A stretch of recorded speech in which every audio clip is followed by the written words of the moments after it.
समंदरी तूफान बिपरजॉय कराची के जुनूब में 410 किलोमीटर दूरी पर है। समुद्री तूफान बिपरजॉय कराची से फासला 340 किलोमीटर रह गया है। समुद्री तूफान बिपरजॉय पाकिस्तान के समुद्री इलाकों के करीब पहुंच गया। बिपरजॉय कल केटी बंदर से टकराने का इम्कान है।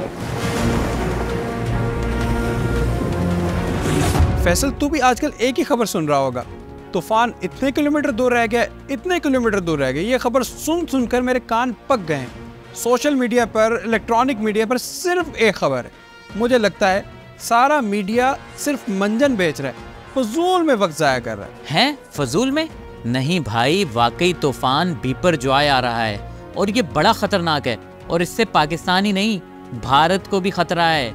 हाँ, भारत को होगा, पाकिस्तान को नहीं, और कराची को तो बिल्कुल भी नहीं।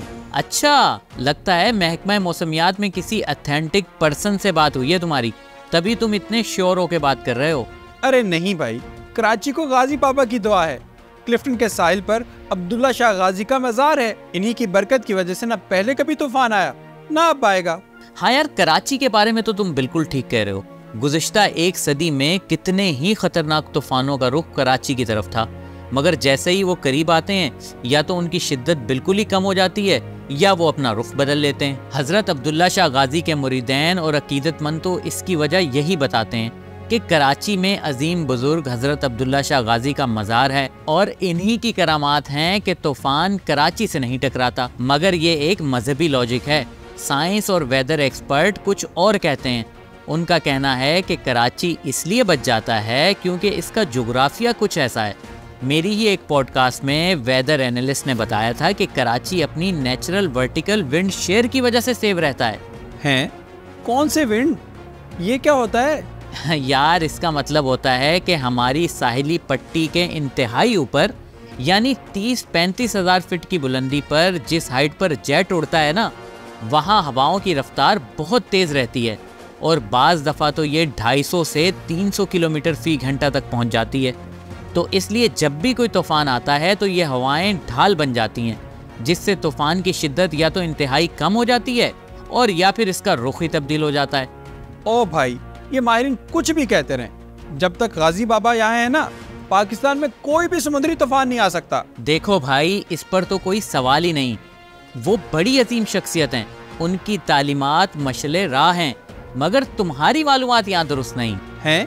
क्या मतलब? मैंने क्या गलत कहा? देख भाई, कराची में अब तक कोई तूफान नहीं आया, ये बात तो तुम्हारी ठीक है, मगर तुमने ये कहा ना कि पाकिस्तान में कोई समंदरी तूफान आ ही नहीं सकता, तो ये गलत है, क्योंकि पाकिस्तान में कई तूफान आ चुके हैं और उनसे तबाही भी बहुत हुई थी। 1999 में पाकिस्तान की तारीख का बदतरीन समंदरी तूफान आया था। सिंध के इलाके केटी बंदर, ठट्ठा, बदीन में सैकड़ों लोग जाँ बहक हुए थे और तकरीबन 1.5 लाख घर तबाह हुए थे। और इंटरेस्टिंग बात है कि ये वाला जो बिपरजॉय तूफान है ना, इसका पैटर्न और रूट भी बिल्कुल उसी तूफान जैसा है। इसी तरह 2007 में समंदरी तूफान यमन से पाकिस्तान में 750 से ज़्यादा अफराद जाँ बहक हुए थे। सिर्फ कराची में शदीद बारिशों के दौरान 250 लोग जान से गए थे। इसके अलावा 2010 के समंदरी तूफान पैट ने भी काफ़ी तबाही मचाई थी। तो भाई, खुदा न ख्वास्ता अगर कभी कोई तूफान कराची से बराह रास्त टकरा भी जाए तो क्या माज़अल्लाह हम ये कहेंगे कि अब्दुल्ला शाह गाजी की अजमत और वलायत ख़त्म हो गई? कहने का मतलब ये है कि हम कब तक अपनी नाअहलियों को मजहब या रूहानियत के पीछे छुपाएंगे? पूरी दुनिया में कुदरती आफात से निपटने के लिए रिसर्च होती है, तैयारियां होती हैं, मगर हम यहाँ सिर्फ गाजी बाबा की बरकत पर टिके हैं।